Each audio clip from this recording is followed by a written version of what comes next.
Uy, ate, magandang hapon. Kamusta naman ang negosyo? Eto, medyo matumal, pero kumita na rin ako ng 1,000 to kahit kababagong bukas ko pa lang ng bago kong negosyo. Aba, mabuti yan ah. Hindi nga ako makapaniwala na makapagpatayo ka ng negosyo mula sa perang ibinigay ni Itay. Ikaw, magkano pa ang natitirang perang binigay sa'yo ni Itay? Itinago ko lang sa bahay.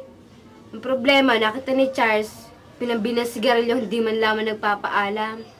Sayang naman ang pera. Pero, magkano pa ba ang natitirang pera sa'yo? Ipinambili ko na magandang tablecloth kasi may dumaang magandang tablecloth doon sa bahay. Bumili ako ng tablecloth. Maglagay ka kaya sa bank account. Naglagay nga ako ng 5,000 eh. Mabuti pa nga siguro maglagay na lang ako. Kasi 4,350 na lang nalalabi kong pera. O siya, paano ate? sige. Ako yung una na Oo, may hahabulin pa ako. May gagawin pa nga Good luck ako na lang eh. sa tinda mo. Oo.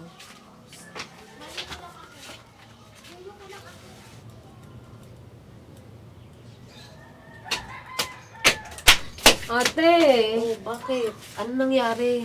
kasi may nang loob bahay sa amin kahapon at tinangay yung 1,250 ko sa tinago ko at 3,100 na lang ang nalalabi kong pera. Kinalulungkot ko na marinig ang sinabi mo.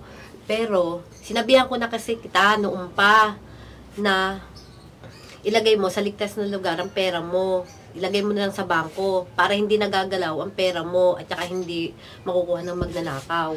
Pero ate, paano naman kung ang bangko naman nanakawan? Naalala mo ba, ilang buwan na ang nakakalipas na sana, na akala ko wala na ang pera ko.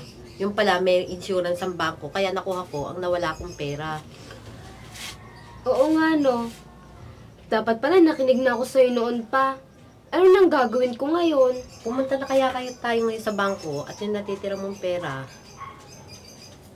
ilagay mo sa bank account. At magdala ka na lang ng bill ng tubig at saka ID.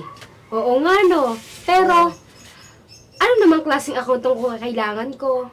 Ano mo ba yung pera mo?